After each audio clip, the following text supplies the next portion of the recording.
Es desafiante, por lo menos para mí, lo que vamos descubriendo en este viaje, en este proceso de conocer a Dios y conocer su palabra, y en lo que hemos titulado como serie de estudio bíblico Distinguidos, ¿sí? Distinguidos por promesa y competentes. Un estudio que apenas está comenzando, no sabemos cuándo ni cómo va a terminar, pero esperamos que en ese tiempo Dios nos esté hablando, esté trabajando en cada uno de nosotros. Como hemos planteado en varias oportunidades, porque nos hemos tomado varias semanas como para sentar las bases, como para entender por qué y para qué es esto que vamos desarrollando, hemos dicho que Dios ha pautado sus llamados estatutos y decretos, pero también justos juicios, sus leyes, en resumen, las Sagradas Escrituras, es decir, sus instrucciones para que vos y yo podamos vivir vidas que den al blanco, ¿sí? Que dejemos de tener vidas erráticas con decisiones que después lamentamos, que nos dañan a nosotros mismos, que dañan a nuestros seres amados, e inclusive que a veces impactan en la descendencia, ¿no es cierto? ¿Qué es lo que pasa cuando uno tira una flecha y no da donde tiene que dar? Ya no sabés a dónde va a ir y qué va a pasar. Entonces, eso es lo que sucede un poquito. Bienvenidos, adelante, pueden tomar asiento. Buenas noches, bienvenidos. Esto es lo que sucede cuando nosotros tomamos las riendas de nuestros propios criterios para tomar decisiones en la vida, ¿sí? Y estamos ante un Dios que nos conoce bien, somos su creación, somos su diseño.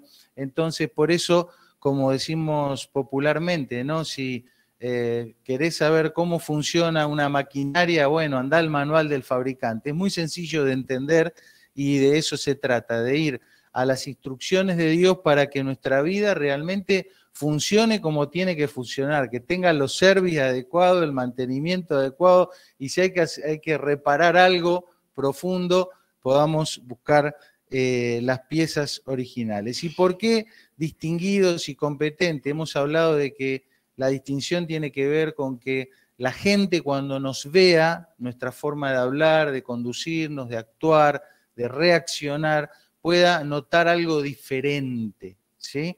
Hoy veíamos en el curso ABC y decíamos, una piedra no es algo santo, un árbol no es santo, está bien, no hace nada malo, pero ser santo es mucho más que meramente no hacer cosas malas. Ser santo es ser distinguibles y distinguidos ante los ojos de las personas y que ellos puedan decir, este hombre, esta mujer, este muchacho, este niño, esta jovencita, este anciano, le han pasado cosas como a mí en la vida, sin embargo, su forma de actuar, de manejarse, de reaccionar es distinta. Y eso es ser santo. Por eso veíamos con esta metáfora de que estas instrucciones que Dios nos da, lejos de ser una carga, lejos de ser una mochila que vos y yo no tenemos que poner y que ahí Dios nos carga un montón de mandamientos, de lo que se trata es simplemente hacer lo que Dios nos dice que tengamos que hacer, y Él mismo promete y se compromete con su palabra a que va a suceder lo que Él dijo que va a suceder. ¿Y qué es lo que dijo que va a suceder? Que Él va a tener para sí, va a tomar para sí un pueblo santo, un pueblo distinguido, gente distinta. Y lo que nos hace distinto no es venir a esta reunión o vestirnos de determinada manera, lo que nos hace distinto es mostrar las competencias, las habilidades, las aptitudes que Dios nos va a dar en el proceso, un proceso que, como dijimos, Dios lo promete y lo garantiza porque Él está comprometido en eso. Hemos tomado con esta 3 encuentros para hablar sobre el matrimonio bíblico, ¿sí? Sentar las bases bíblicas, las instrucciones referidas a eso. Y alguno de ustedes dirá, bueno, a mí se me pasó la hora, o yo ya estoy casado hace 25 años con Cecilia, ya está, ¿viste? Lo que no hicimos, no hicimos, lo que hicimos, ya no hay más vuelta que dar. otro dirá, soy muy joven, no me interesa el tema del matrimonio, otro dirá, yo ya tuve un fracaso en mi vida, en fin. La verdad que no interesa mucho todo eso que vos y yo hayamos vivido. Lo que interesa es que nosotros nos expongamos a estas verdades. ¿Por qué? Porque precisamente son verdades. Y como hemos mencionado, las verdades de Dios no, ¿qué? No cambian y no caducan, ¿sí? En cambio, tu realidad y la mía se modifican, las circunstancias, la cultura, no es lo mismo el estilo de vida acá que en la otra punta del mundo, de ahora, de hace 20 o 30 o 100 años atrás. Sin embargo, las verdades de Dios son siempre las mismas, no caducan, no varían, y es la base sólida sobre la cual nosotros podemos pararnos, porque imagínate, si todo fuera relativo, sería muy difícil, ¿no es cierto? La vida y establecer con certeza algo. Entonces, podemos decir que cada día, cada año, en todas las áreas de nuestra vida, en todo momento de nuestra vida, la vida cronológica que llevamos, y en todos los aspectos que hacen a la vida humana, estamos llamados por Dios a pensar todo lo que es verdadero. ¿Te das cuenta que no podemos decir, bueno, este tema me interesa, este no, este ya no, este no es mi onda? No, es todo ese consejo de Dios, todo lo que es verdadero, tiene que ser parte de nuestros pensamientos, del contenido de nuestros pensamientos. Tal vez es algo, en toda esta serie que vamos a estudiar, vas a encontrar cosas que no tienen que ver contigo. ¿Sí? Cuando veamos principios, no sé, para la vida del hombre o de la mujer, si soy del sexo opuesto, decir, bueno, no me incumbe. Bueno, sí, sí. Eso es lo que queremos, que esto forme parte del contenido de nuestros pensamientos. Y por supuesto, no solo pensarlo para nosotros mismos, sino que sea lo que salga de nuestra boca cuando hablemos. Es decir, que cuando vos y yo tengamos que emitir una opinión acerca de nosotros mismos o de otro, esa opinión, esa conversación tenga lo verdadero, o sea, las verdades de Dios como la base, como lo que vamos a estar diciendo, ¿sí? Entonces, por eso insistimos mucho y nos quedamos con esta frase hermosa, esta promesa que Dios le hizo un profeta allí en la antigüedad, ¿no? Y le dijo, si te convirtieres, yo te restauraré. Era un hombre que había seguido a Dios, pero estaba en crisis, estaba en un momento de crisis, de duda, y delante de mí estarás, y fíjate esta frase, si entresacares lo precioso de lo vil, entonces serás como mi boca. ¿Te das cuenta que si nos depuramos, nos limpiamos de las vilezas de nuestra forma de pensar y de ver la vida, por ahí son cosas buenas, pero es vil por el mero hecho de ser humano, de ser de este plano de acá, ¿sí? No califica el más alto de los pensamientos, el más noble de los sentimientos humanos, no califica para estar en el conjunto de las verdades de Dios, no le da.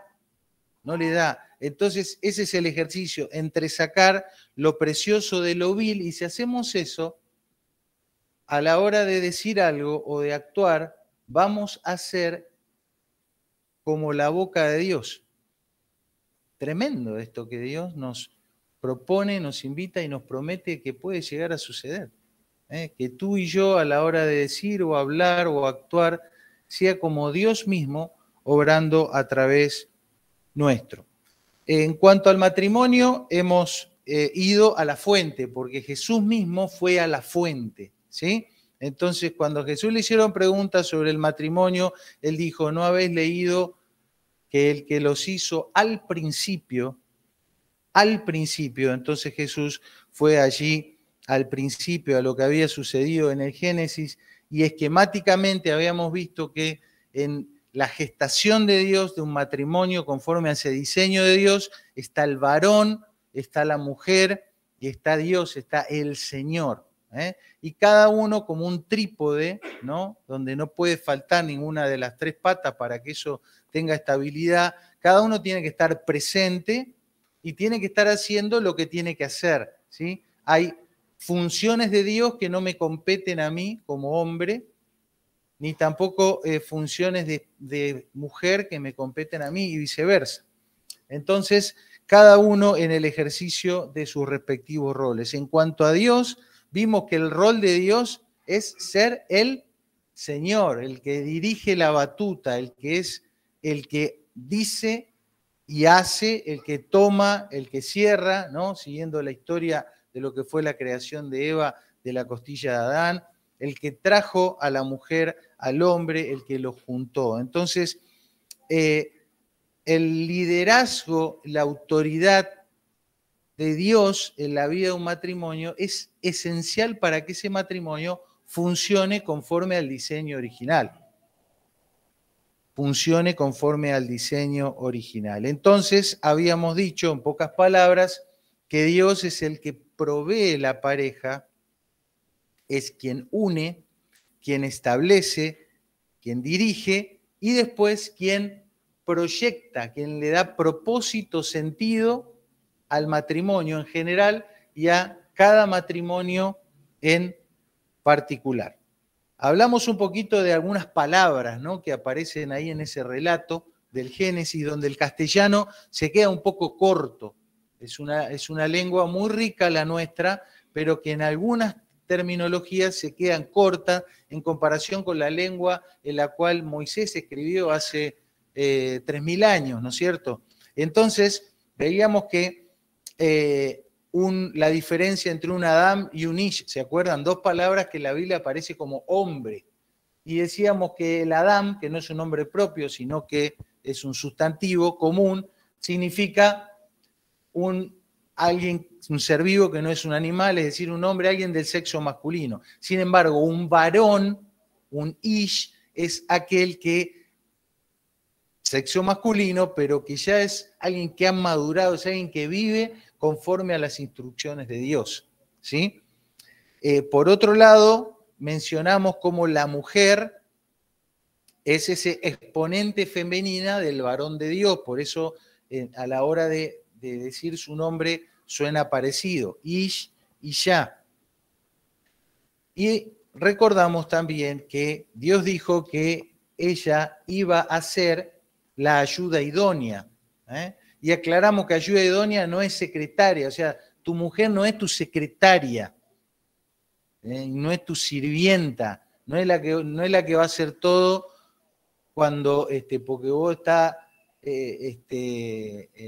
¿cómo es? Caigüe. No, no, ella tiene que tener este perfil, tiene que ser una persona que esté a la altura del varón de Dios, como dice el dicho popular, ¿no? Cada olla tiene su tapa, ¿no? Entonces, ella tiene que estar a la altura del varón de Dios y al mismo tiempo tiene que confrontar a ese hombre, ¿con quién? ¿Con ella misma, con lo que a ella le parece? No, porque sería la lucha entre los sexos, no es así. Ella tiene que confrontar al hombre, ¿con qué? Con las mismas instrucciones que el Señor ha dado. Entonces, el varón de Dios la conduce, la lleva y ella se la banca porque está ahí, está al nivel. Y si el varón de Dios, el hombre, decae, se confunde, merma, la mujer le dice, macho, no es así, no es así la cosa. Porque Dios dice, ta. ¿Sí? Eso es ser ayuda idónea, ¿eh? Entonces ahí conectando ambos en el plan de Dios. Mucho que hablar, que en algún momento podremos desarrollar sobre lo que es el concepto de compañía, esa autonomía del hombre y la mujer dejando a su familia paterna para vivir y conformar una nueva familia, cortar ese cordón umbilical, conceptos de unidad y de esa exclusividad del ser el uno para el otro y por supuesto todo lo que tiene que ver con la procreación. Luego nos preguntamos cómo se hace todo esto, si hay algún rito, hay algo en particular y dijimos que la palabra clave es esta, es que el hombre y la mujer establezcan un pacto, ¿sí? Con sinónimos que sean entendibles para nosotros, como es un juramento, una alianza, un tratado de paz, no de guerra, ¿viste? Un tratado de paz, un acuerdo, un convenio, una unión similar a la que producen las esposas, ¿no? De ahí viene la palabra esposa, o sea, estás unido y no te podés separar. Y un testamento, es decir, hay algo que se determina, se escribe, se firma y tiene consecuencias porque impacta en la herencia también. No es cualquier cosa esto, no es una unión libre porque reinó el amor y después terminó el amor y nos separamos. No, no es así el diseño original. Es un pacto, y es un pacto que dijimos que se celebra similar a como Dios ha pactado con nosotros una relación de amor y sacrificial, después hablaremos de esto al final, y sobre todo es un pacto que se debe celebrar con Dios, porque hablamos, ¿no es cierto?, de esas tres elementos constitutivos, el hombre, la mujer y Dios, y ante Dios, ¿sí? Entonces, no hay autoridad mayor, no hay compromiso mayor que vos y yo podamos asumir a la hora de pensar en nuestros matrimonios que decir es un pacto ante Dios, ¿no? Nos tiene que temblar las patas a la hora de pensar que hemos hecho o que vamos a hacer, aquellos que todavía no lo hicieron, un pacto ante Dios. Y digo, vamos a hacer lo que todavía los que todavía no lo hicieron, y me refiero no solo a los solteros que están aquí o nos están escuchando, sino también a aquellos que están casados, pero que en su revisión personal puedan llegar a la conclusión de que nunca pactaron ante Dios. ¿Entendés? Entonces podés tener la libreta del registro civil, podés tener hijo, podés tener toda una vida civil organizada, religiosa organizada, está todo bien eso. Pero si no has pactado ante Dios, te falta algo. Te falta algo, ¿sí? En resumen, mencionamos que Dios, como un monarca absoluto, como un rey, es, en cuanto al matrimonio, Él es el legislador, es el que establece las leyes, pero también es el juez, es el fiscal, es el testigo que, ante quien uno va a dar este paso, y es quien sienta las bases, los antecedentes, el ejemplo en lo que es el pacto matrimonial. Bueno, ¿qué más? ¿Qué más encontramos en la Biblia? ¿Qué más encontramos en la Biblia sobre el matrimonio que nos permita enriquecer todos estos conceptos que hemos visto? Bueno, lo otro que encontramos en la Biblia es algunos símbolos con sus respectivas implicancias. ¿Cómo se celebraba un pacto en los tiempos bíblicos? ¿Sí? Hoy anoche Antonio nos explicó, ¿no? El anillo, entonces, bueno, ahí la alianza es una señal, como que algo mío es tuyo y tuyo es mío. Hay mucho simbolismo, pero quiero destacar este en particular, que se usaba a la hora de celebrar pactos. No es buena la foto, pero es la única que encontré. ¿Observan qué es eso? Es un conjunto de animales que están, ¿cómo? Muertos, partidos al medio. ¿Sí? Pues sí, bueno, cosa truculenta, no vamos a hacer acá una reunión y partimos al medio, ¿no? Si es para comer, pero allá la parrilla, ¿no? Ya desangradito. Bueno, estamos aprendiendo, o sea, tomen el concepto. Recuerden que habíamos dicho que en este ejercicio de estudio a veces vamos a tener que hacer un salto analítico, donde vamos a tener que pasar 2.000, 3.000, 4.000 años de historia, muchas culturas, idiomas distintos para poder captar la esencia de eso, ¿no? Entonces, ¿qué es esto de hacer un pacto que podía ser el matrimonio, podía ser un pacto entre dos personas y partir un animal por el medio y estar nosotros ahí en medio de esos dos animales partidos? Miren, este tipo de simbología iba acompañado de una frase. Esta frase que van a leer acá es una frase, Antonio anoche la mencionó, que se la dijo una nuera a su suegra, ¿sí?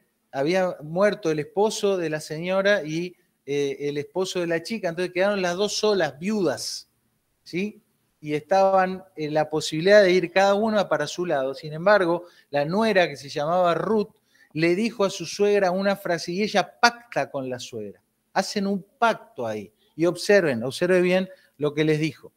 Le dijo, donde tú murieres, moriré yo, y allí seré sepultada. Observen, así me haga el Señor y aún me añada, que solo la muerte hará separación entre nosotras dos. ¿Sí? Bueno, quiero destacar con ustedes la frase, así me haga el Señor y aún me añada. ¿Qué significa eso? Significaría algo como esto, que me pase lo mismo que a estos animales si yo no cumplo mi parte del pacto. ¿Está? Entonces es partir el animal, que después se lo comían, ¿no? Todo bien con el animal. Pero es en esa ceremonia, en ese ritual, decir, mirá, vos y yo estamos acá pactando, estamos llegando a un acuerdo, y yo adhiero a esto, y si yo no hago mi parte, que me pase lo que le está pasando a este animal. ¿Sí? O dicho de otra manera, como dijo Ruth, así me haga el Señor y aún me añada. Nosotros usamos otra frase en la jerga popular. A ver, que me parta un rayo. Si no llego a las 7 de la mañana, que me parta un rayo. A mí me hubieran partido, no sé, 25 rayos. Que me parta un rayo. ¿Qué es eso que me parta un rayo? ¿Te das cuenta que me parta un rayo? Es decir, vos un juramento, vos estás jurando por tu vida. ¿No? Estás jurando por tu vida. O sea, vos estás un juramento a muerte. Es. Claro, lo decimos todos los días, los rayos no te parten y está todo bien. ¿Sí? Pero acá estamos en otra historia. Estamos en la historia de que Dios está presente y que esto lo hacemos con Dios y ante Dios. Entonces vos le estás diciendo a Dios en ese pacto, si yo no cumplo con mi esposa, así haga el Señor y aún me añada esto. Es decir, que me parta como un queso, como ese animal, y mucho más, si fuera necesario. ¿Sí? Esa es la seriedad, la dimensión, las implicancias de pactar ante Dios. ¿Sí?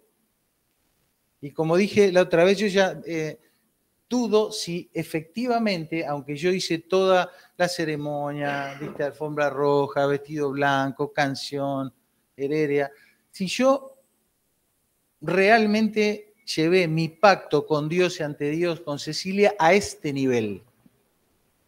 A este nivel. A este nivel. Bueno, rito. Habíamos visto que en la Biblia no se habla de ritos, o sea, no hay un formato, un lugar, hay que casarse acá, nos tiene que casar fulano de tal, no, si no me casa mengano no sirve. No hay eso en la Biblia, ¿sí? No hay, ni siquiera el pueblo judío en su época de mayor organización civil, no cuenta la Biblia cómo ellos celebraban sus casamientos, ¿sí? Lo que vos puedas ver, si buscás en internet, boda judía, ¿sí? Boda judía, lo que te va a aparecer ahí son las costumbres que aparecieron en la Edad Media, ¿sí? Entonces son cosas que tienen como mucho 800 o 1000 años de antigüedad, son tradiciones recientes, ¿sí? No son tradiciones bíblicas, ¿sí? Te pueden gustar o no, son lindas, feas, es irrelevante, es la cultura de un pueblo que tiene alguna vinculación con la Biblia, pero no necesariamente son cosas bíblicas. Sin embargo, hay algunas evidencias de que algún rito había, y nosotros podemos tomar eso como para sacar algunas inferencias y algunos datos que nos puedan servir para completar. Había un desposorio, ¿sí? Es lo que a veces se llama noviazgo, ¿sí? O el compromiso. Eso tenía fuerza o estatus de matrimonio. Es decir, si dos novios ya espero que tu cabeza huele y hagas la comparación inevitable de un noviazgo hoy día, ¿no? Pero en aquella época, si dos novios se dejaban, tenía que firmar un documento de divorcio, ¿sí? Porque el solo hecho de vos comprometerte a casarte con otra, vos ya estabas como casado, ¿entendés? Y si el muchacho o la chica lo engañaba al otro con un tercero, se consideraba adulterio. A ese nivel, ¿está? Bueno, no puedo decir más nada, pero se abre un gran capítulo que es hablar del noviazgo en alguna ocasión. Después, por supuesto, había una presentación, una ceremonia que tenía algunas particularidades, pero vamos a decir era ese encuentro que indudablemente conducía después al festejo, al banquete, del cual todos gustosamente asistimos, ¿no es cierto? Pero había otra cosa también que era esto, ¿sí? La firma de documentos, de acuerdos que se sellaban, porque viste cómo es, ¿no? Lo que no está escrito no existe, ¿no? Entonces, eso está ahí, se firmaban, se documentaba. ¿Y qué era lo que se firmaba ahí? Bueno, lo que ya estaba legislado en la palabra de Dios, por ahí este pacto del que hablé. Después bueno, lo tradicional, me comí una letra, es decir, lo que era costumbre de ese lugar o de esa familia, o lo particular, lo que esas dos familias que se unían acordaban, está bien, y todo el símbolo que había detrás de eso. ¿Sí? Ahí, en una época en la cual no había seguro social, no había leyes civiles que protegían a la mujer sola, a la mujer que quedaba abandonada o a la viuda. Entonces todo eso se cubría, la dote de la cual muchas veces se habla, no es que vos te ibas y te comprabas una mujer, ¿entendés? Era parte del seguro social con el cual vos, de alguna manera, cubrías económicamente en caso de que murieses, ¿no? Era la seguridad de la persona. Entonces, había, por supuesto, en lo esencial, toda una cuestión seria, indudablemente se habrá desvirtuado en otras ocasiones, pero esto estaba, ¿sí? Había que poner el gancho, había que poner la firma, porque en aquella época como ahora, lo que no se firma, viste, es como que es más fácil de quebrantar o de negar. Y otra cosa importante que había es esto, 2 o 3 testigos, 2 o 3 testigos. Y vamos a ver ese patrón en la Biblia donde siempre se hace referencia para toda cuestión legal, de conflicto, de tener que tomar decisiones, la presencia de 2 o 3 testigos. 2 o 3 testigos. ¿Los testigos qué hacen? Atestiguan, ¿sí? No se hacen cargo de el balurdo del imputado o en este caso de los casaderos, ¿sí? Sino que atestiguan. Y gracias a Dios por los testigos que están ahí para a veces ayudarnos mucho. Bueno, ¿para qué sirve todo esto? Sirve para muchas cosas, pero hoy quiero mencionar una de ellas, y es esta. La fiesta de anoche, el casamiento, las flores, la entrada, la música, los anillos, el vestido. Vos decís, ¿para qué todo eso? Gastadero de plata, de qué, si al final, si es un pacto ante Dios. No, tiene un propósito. Puede tener varios, pero quiero destacar esto porque lo vi anoche, lo vi con mi hija. Estábamos ahí con Sofía, ¿no? Esperando. Iba y venía la Sofi, viste, molestaba, callate, quedate, y estaba, y venía y me dice, quiero ver cuando le dé los anillos, quiero ver eso, cuánto falta para que le dé los anillos. Y digo, lo que va a aprender mi hija en esta ceremonia que va a haber anoche, va a ser más de lo que yo le podría explicar con 10 horas de sentarla a estudiar la Biblia. ¿Sí? Porque es un ensayo, es una práctica, es un ejercicio, es un ejercicio que nos va educando. Claro, ella quería ver los anillos, pero cuando Antonio empezó a leer los votos, al que le entró a revolver todo adentro, no fue a Sofi, que no entendía nada de los votos, pero sí fue ¿a quién? A mí. Y dije, la pucha, yo escribí eso alguna vez para mi mujer y para mí, y por casa cómo andamos, ¿no? Entonces son experiencias de la vida en sociedad, de la vida del pueblo de Dios, que tienen que estar. Son ensayos, son prácticas pedagógicas de las cuales todos tenemos que aprender. Y esto aparece, ¿no? No es en relación al matrimonio, pero es así, Dios lo diseñó también. Dice, cuando tus hijos te pregunten, ¿qué es esto? ¿Esto qué hacen? ¿Por qué? Y entonces vos ahí lo sentás a tu hijo y le explicás, mirá, hace mucho tiempo, en el principio, Dios formó a Adán y después estaba solo. ¿Entendés cómo funciona? Y Sofi va a mirar a ella y dice, ya está, porque lo vio, lo vivió, lo sintió en la fiesta de la otra noche. Muy bien. Entonces, ¿qué hacemos con estas prácticas, con estas ceremonias, con estos ritos?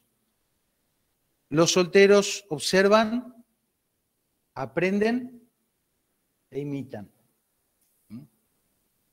Y los casados, ¿qué tenemos que hacer? Tenemos que reflexionar, tenemos que autoevaluarnos y tenemos que accionar. Tenemos que accionar. La pregunta es esa, si accionamos o si accionaremos.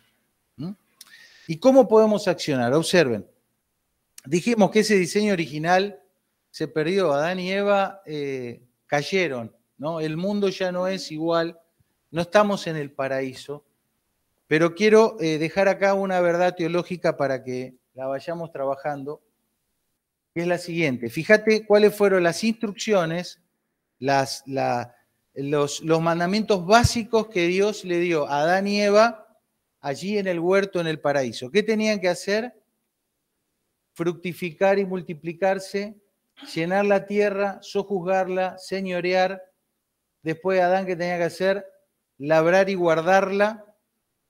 Podían comer de todo árbol menos de uno que no podían comer. Y después tenían que dejar a su padre y a su madre, unirse a su mujer y ser una sola carne o para una sola carne.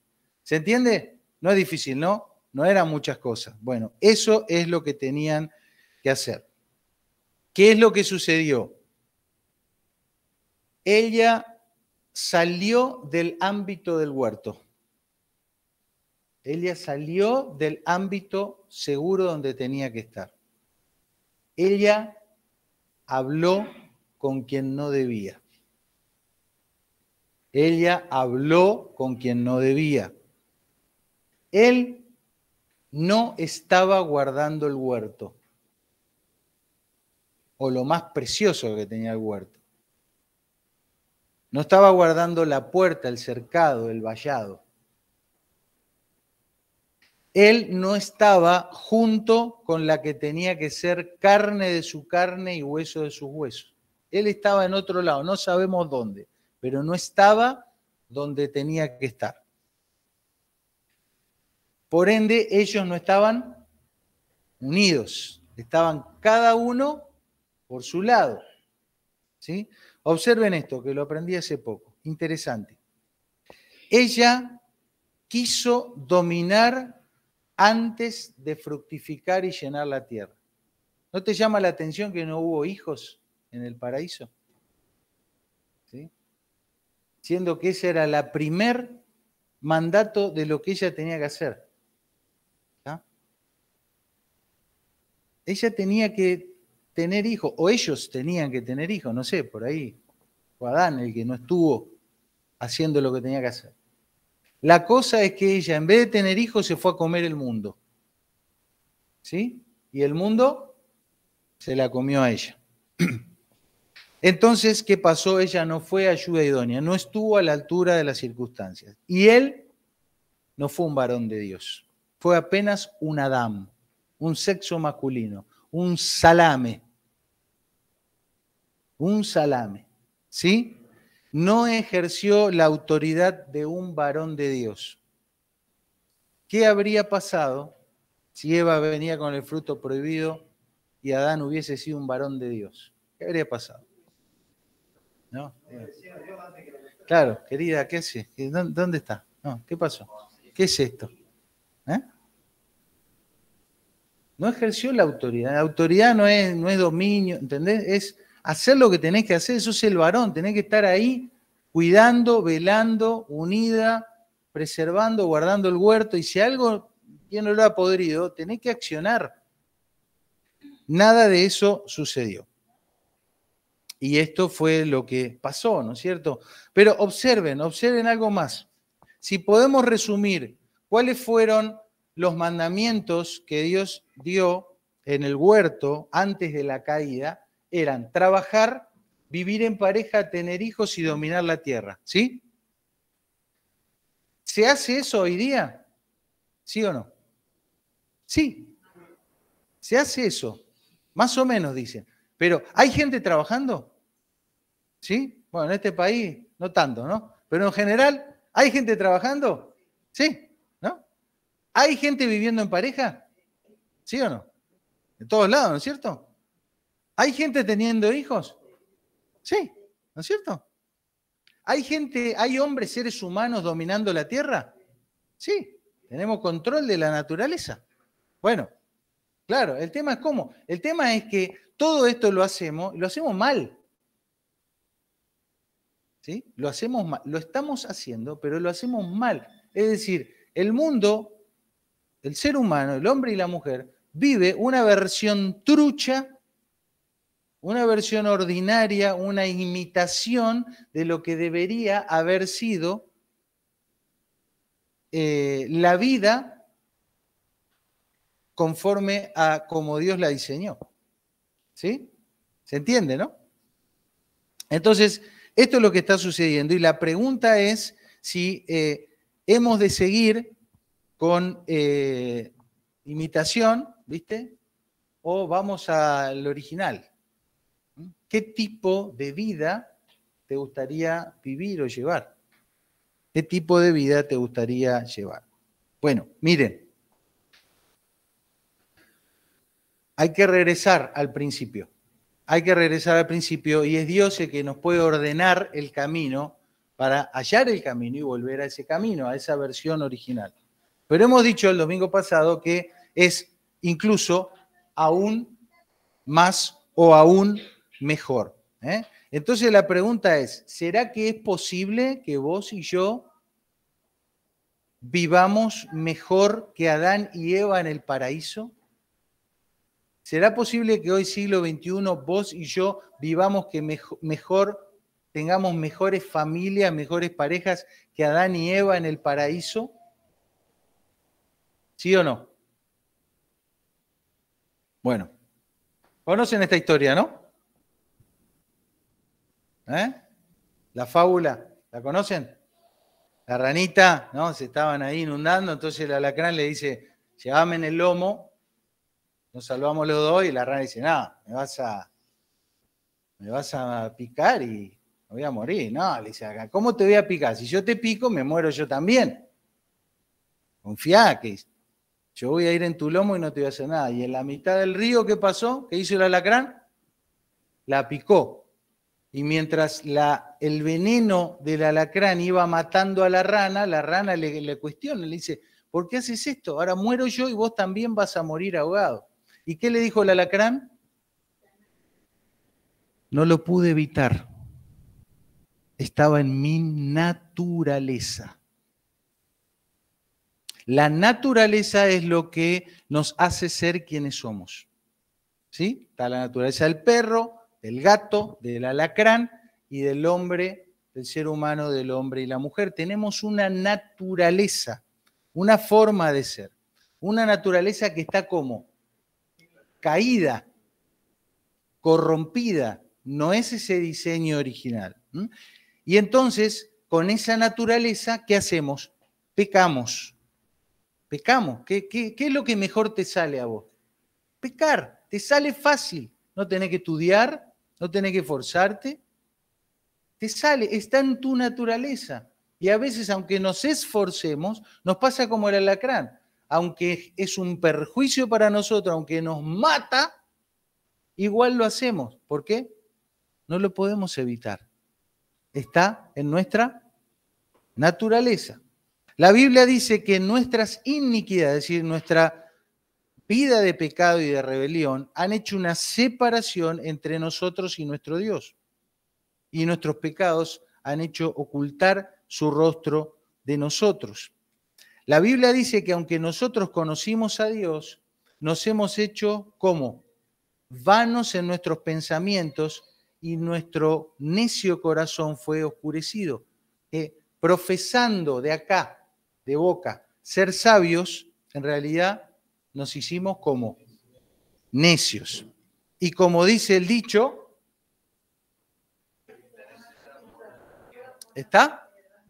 ¿Está? Es decir, no hay forma de que vos y yo cambiemos nuestra naturaleza.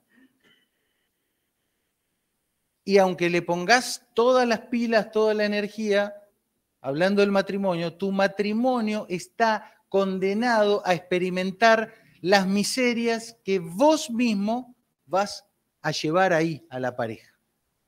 Y yo a la mía, por supuesto, ¿no? Estamos todos en el mismo barco. Entonces, lo que estaríamos necesitando sería una nueva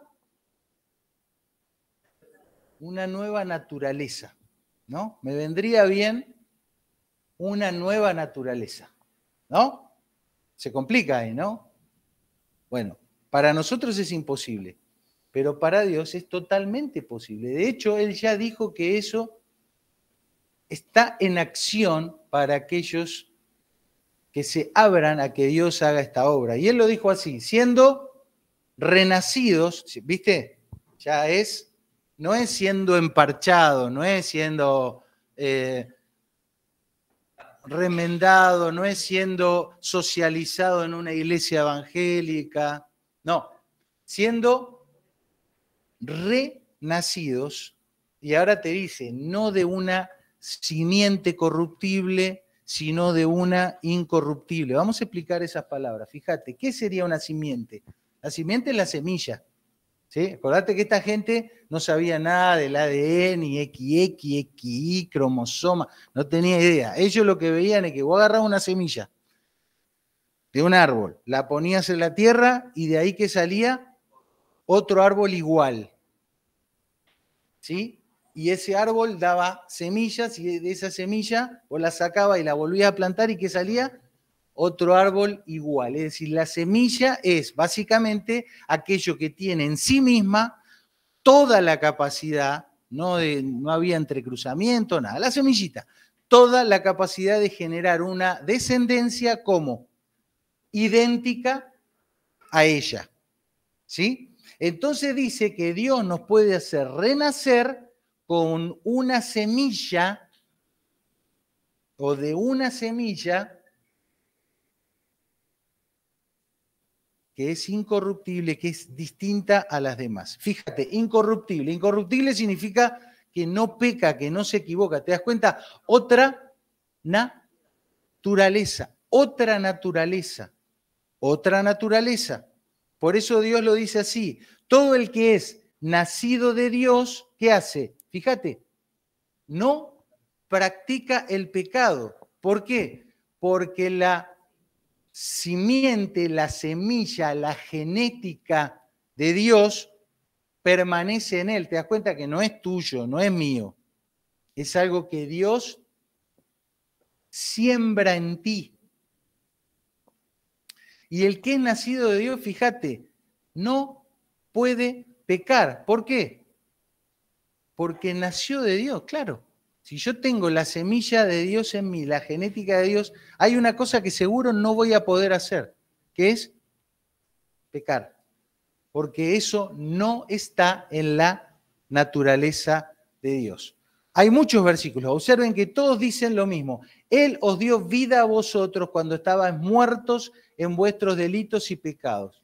Y aún estando nosotros muertos en nuestros delitos y pecados, nos dio, ¿qué cosa? Vida, juntamente con Cristo y juntamente con Él nos resucitó. Y acá aparece el otro concepto. Acá aparece el otro concepto. El poder de la resurrección que operó en Cristo es el que puede accionar en ti.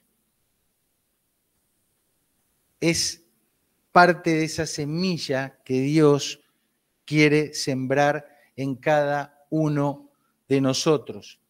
Fíjate, hablando acerca de Jesús y la función sacerdotal, no importa eso, pero fíjate cómo dice, según el poder de una vida indestructible. Me encanta esta frase. La vida de Cristo era una vida como indestructible, indestructible. Fíjate, dice así, y si el espíritu, cuando vos leas la Biblia, espíritu, pensá en poder, fácil, no te compliques. Y si el poder de aquel que levantó de los muertos a Jesús mora en vosotros, la semilla plantada, ¿sí? El que levantó de los muertos a Cristo Jesús vivificará también vuestros cuerpos mortales por su espíritu que mora en vosotros. Vamos a simplificar este texto. Dice, hace un paralelismo. Te dice que el poder de Dios, ¿qué hizo? Levantó de los muertos a Cristo. Si ese poder mora en mí, ¿qué me va a hacer? Lo mismo, lo mismo. Si el poder de Dios levantó un muerto, entonces ese poder de Dios me va a levantar a mí de la muerte. Va a levantar a mi matrimonio de la muerte. Y a cualquier otra cosa moribunda que tengas en tu vida o en la mía. Sin embargo, este versículo tiene una cláusula que la condiciona, ¿sí? Porque empieza diciendo, y si el Espíritu, el poder de Dios mora en ti, es decir, que está la posibilidad de que en ti esto no habite, es decir, que no tengas puesta la semilla de la genética de Dios, del obrar de Dios en ti. Por lo tanto, si la semilla no está, no esperes que se produzca el fruto de la simiente incorruptible de Dios. Necesitamos hacer una auditoría interna, ¿viste? Mirás todo, mirás cuando haces limpieza general, mirás lo que tenés en el cajoncito de la mesita de luz, te fijás todo, mirás tus cuentas, mirás todo porque ahí hay cosas que hay que ver. De Jesús se dice que Él fue crucificado en debilidad, pero que vive por el poder de Dios. Entonces, el mismo paralelismo. También nosotros somos débiles, pero viviremos con Él por el poder de Dios para con nosotros. Este versículo termina diciendo lo siguiente: examinaos a vosotros mismos si estás en la fe, si estás en la fidelidad, si estás ahí, si estás experimentando eso que experimentó Jesús al resucitar de los muertos. Examinate, fíjate, mírate al espejo. ¿Cómo andás? ¿Cómo andás? ¿Cuáles son las evidencias, los frutos de la vida que estás viviendo? ¿Es un fruto que sale de la semilla incorruptible de Dios o es otro fruto? Si es otro fruto, entonces esa semilla, ese poder que levantó a Cristo de los muertos no está operando en ti. El que permanece en Él, ¿qué tiene que hacer? Debe andar como Él anduvo. Pero ese permanece no es algo que dependa de ti, es Dios permanece en ti. Y si eso es cierto, entonces vamos a vivir como Él anduvo. Entonces, nuestros pensamientos, nuestras emociones, nuestra conducta tienen que ser evaluadas, auditadas, ver si el poder de la resurrección, si el poder que levantó a Cristo de los muertos está actuando en ti, si la semilla de Dios incorruptible está germinando en ti o en mí y si estamos dando frutos acordes a eso o no. Y si la respuesta es sí, dale para adelante. Y si la respuesta es no, o no sé, o tengo dudas, es el momento de tomar una decisión. Es el momento de tomar una decisión. Ayer aprendíamos cómo el matrimonio no es un hombre y una mujer, sino que es Dios siendo el Señor y atrayendo hacia sí mismo a un hombre y a una mujer que van en la búsqueda de Dios, que van en la búsqueda de esa simiente incorruptible, que van en la búsqueda de esa vida que solo Dios te puede dar, y que en esa búsqueda hay un acercamiento a Dios, pero hay un acercamiento mutuo hasta que se produce esa conjunción y el milagro de un matrimonio diseñado por Dios. ¿Cómo está tu calidad de vida? Mi calidad de vida. ¿Cómo está tu matrimonio o el mío? ¿Cómo es el matrimonio que estás planificando, los que están solteros aquí? Espero que estés considerando esta estrategia. Y que finalmente, si te das cuenta, si has caído en cuenta en esta noche de que esa semilla incorruptible, esa genética de Dios, ese poder que levantó a Cristo de los muertos, no reside en ti, no actúa en ti, no se nota en ti. Si te examinás y te das cuenta que nada que ver, entonces es el momento de ir ¿a dónde? A los pies de la cruz, para encontrar el perdón que necesitas, la limpieza de todos tus pecados, y que el poder de la resurrección te levante para darte una vida nueva, una nueva naturaleza, para que puedas vivir la vida que Dios tiene para ti. Vamos a orar, y este va a ser tu momento, querido, querida, con todo respeto. Tal vez sos evangélico de cuna, tal vez llevas 30 años en esta iglesia, 20 años, un año, una hora. La verdad que no interesa demasiado,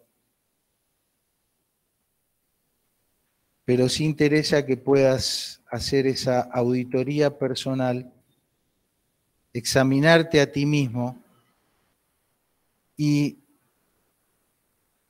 determinar si no estás viviendo una vida poderosa,